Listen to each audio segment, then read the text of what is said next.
Welcome to the Word Potions podcast. I'm Christopher King, and this is Strangers at Bars Sometimes Bite. Part 11. I woke from my dreams with a splutter as a sheet of water hit my face. I opened my eyes, and the face of an Elvar vaguely came into focus. Time to answer some questions, half-being. I tried to focus on the person above me, but my vision was still hazy. The low light of the torches being held outside my cell didn't make matters any better. I reached up to rub my neck. Chains clanked along the floor as I did so. I groaned. Again with the chains.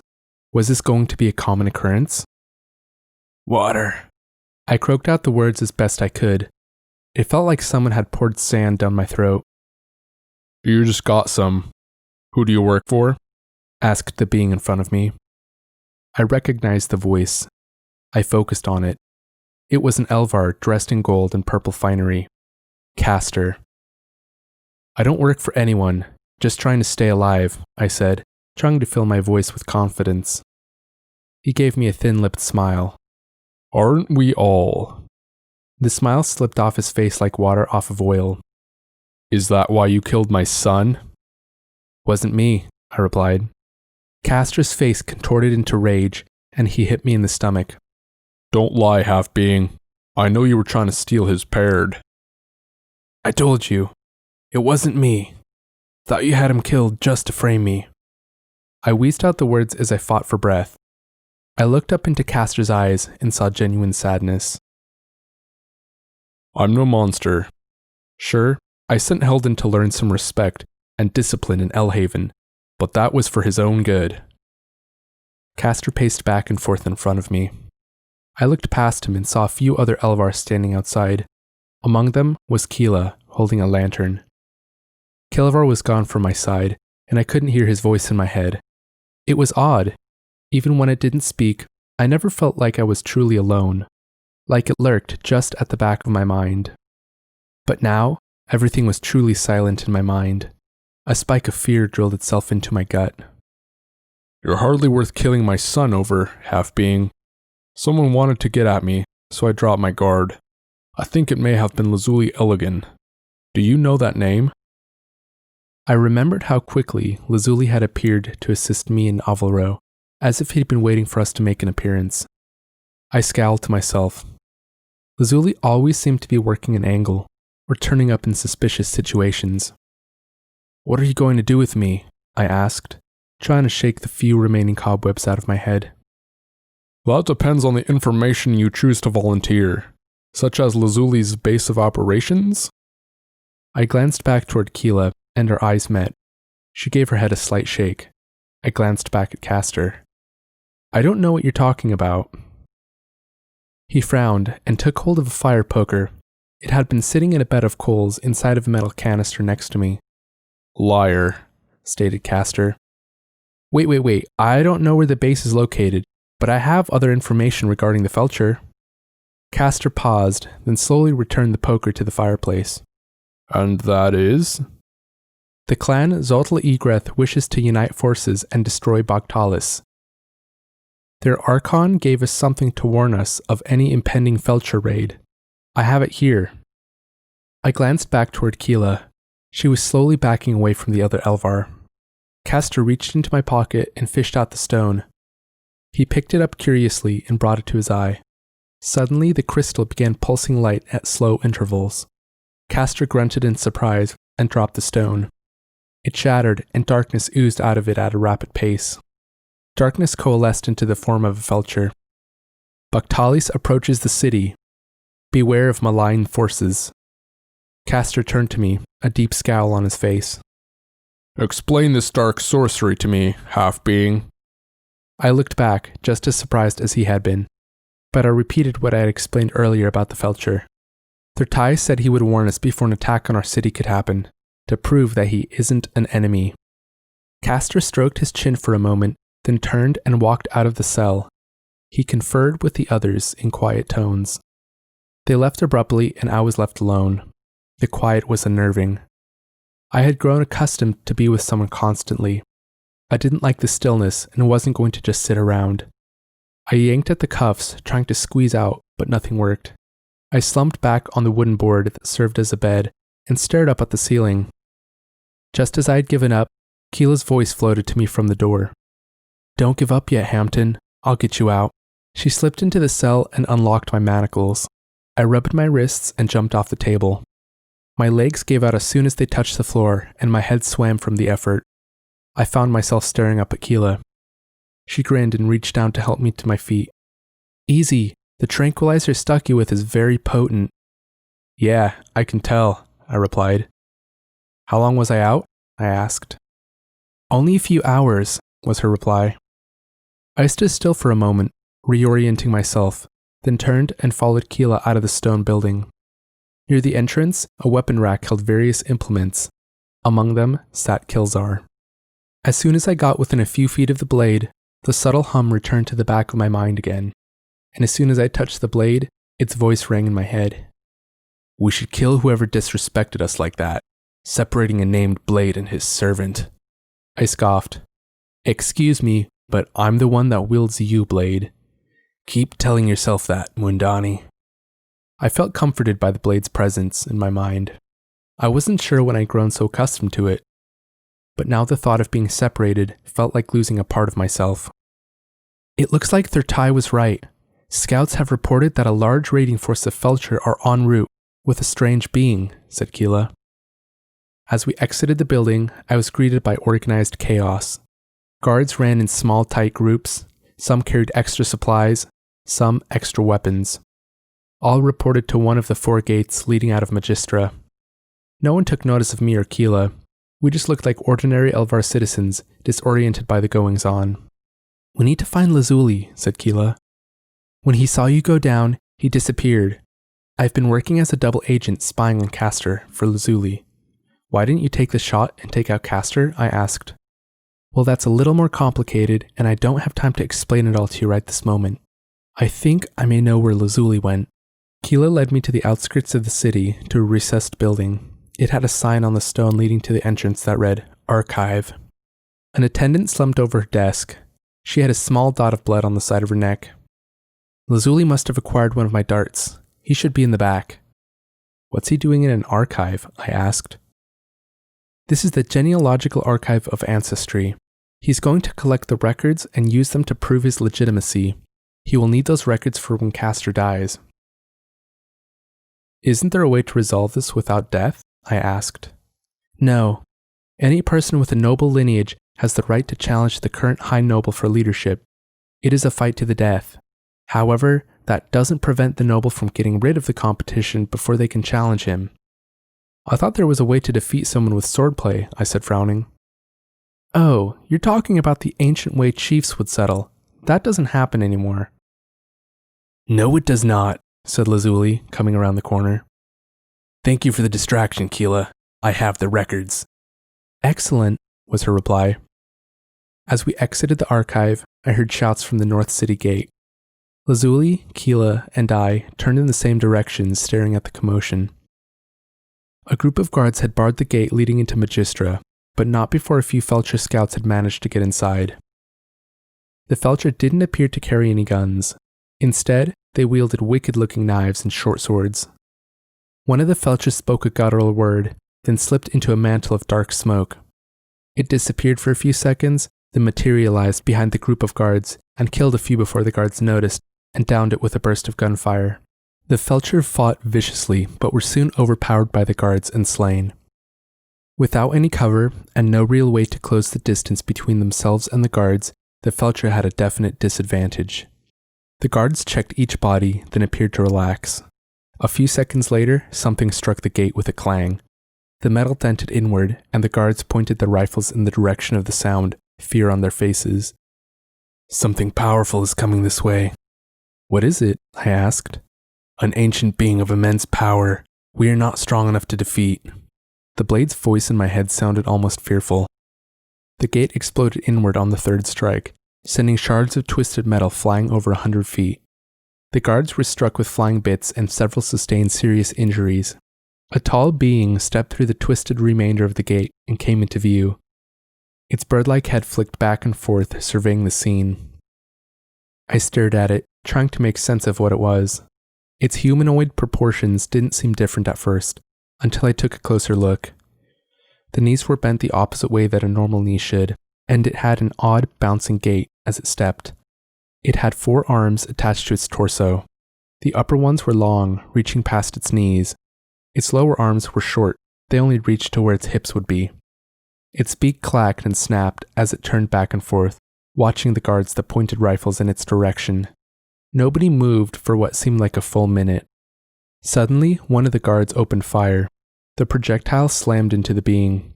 Its 4 eyes locked onto the Elvar and it sprinted forward at an impossible speed. I gasped. The being looked like it was more annoyed than anything by the gunfire. Baktalis grabbed the Elvar and snipped open its neck with a quick peck from its beak. It ripped the Elvar's arms off and threw the carcass aside, screaming a triumphant screech into the air. At this point, guards began filling the area around the gate, peppering the demon with rifle fire. Bullets didn't seem to faze the being at first. They just bounced off its hide like it was pinging off of metal. Gradually, I saw little bits of damage being inflicted. A small scratch here, a drop of dark blood there.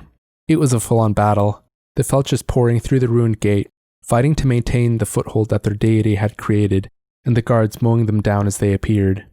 The gate guards had an immediate advantage, as most of them wielded some form of firearm. However, they couldn't deal damage to the demon fast enough. Baktalis sprinted from Elvar to Elvar, leaving only corpses in its wake. Lazuli yelled over the commotion to the small army that surrounded us. "We need to kill their deity. It empowers them and controls weak-willed Felcher. If we can kill it, the Felcher will go back to being warring tribes." "They need to kill it quick. The more lives it takes, the more energy it absorbs," said the blade in my mind. "Are you kidding me? I'm not going in there. Did you see what it did to that Elvar?" I unconsciously rested my hand on the handle of Kilvar. A burst of strength and courage filled me, but I fought it down, knowing that going up against Baktalis would be foolish. "How do we kill that thing?" I asked as I turned to Keela. She was nowhere in sight.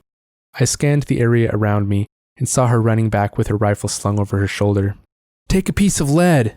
She sighted down the gun and fired.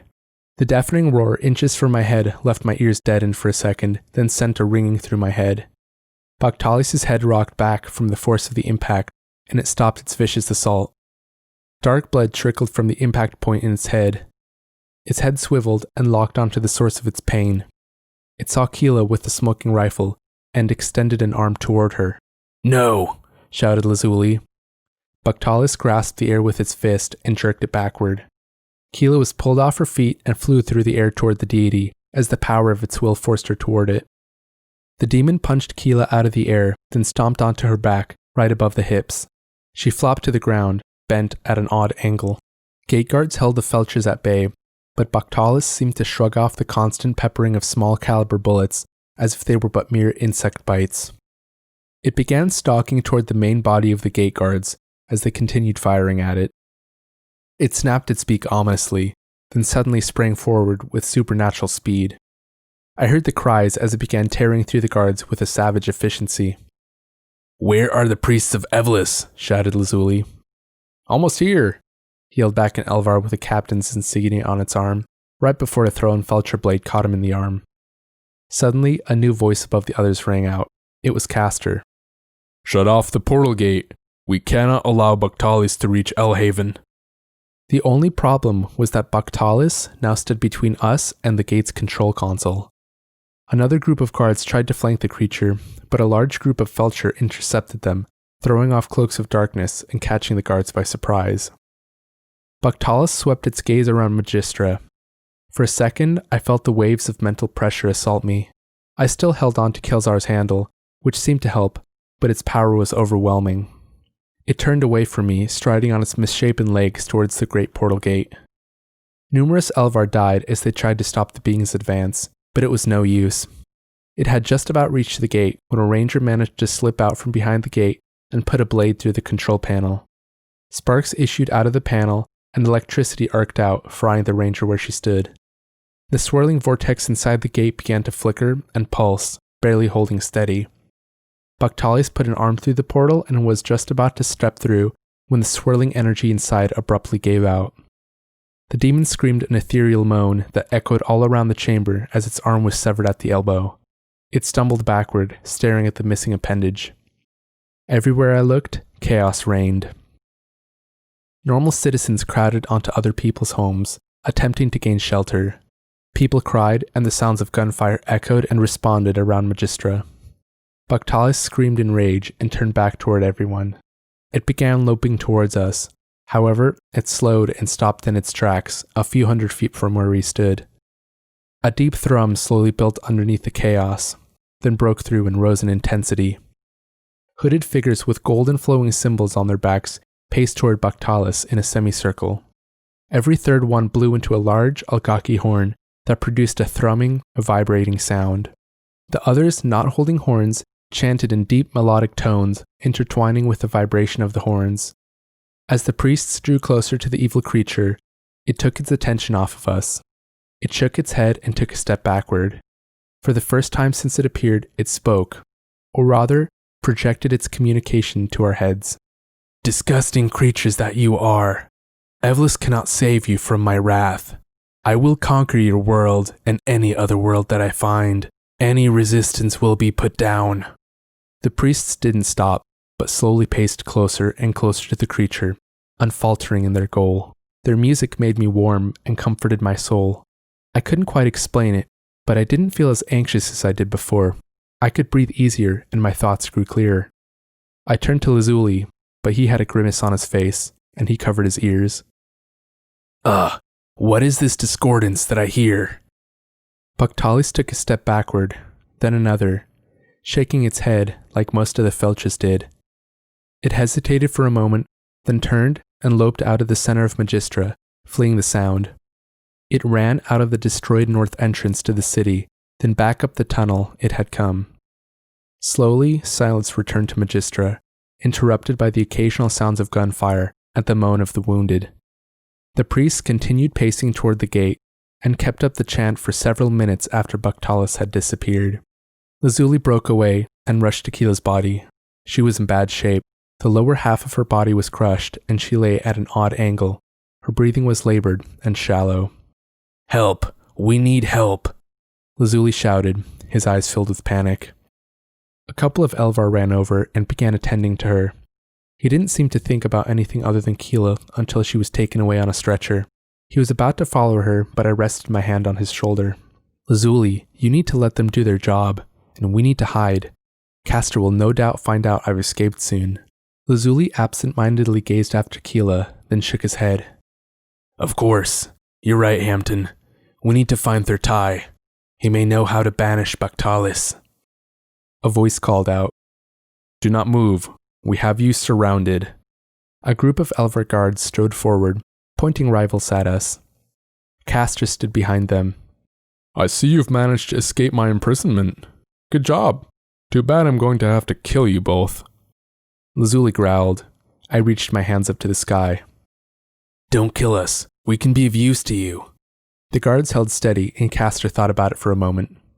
Go on. How can you help me? I replied. We know how to find Bactalis' weakness. Castor froze, a smirk slowly sliding off his face. He stared at both of us intently. What's to prevent me from killing one and torturing the information out of the other? If you kill one of us, it will only give resolve to the other, replied Lazuli in a low voice. Castor scowled but waved down the guards. They lowered their weapons but still kept a watchful eye on us. I can't let both of you run about freely, and I don't trust Lazuli. I bowed to Castor. I will find the information as quickly as I can. You have 7 days.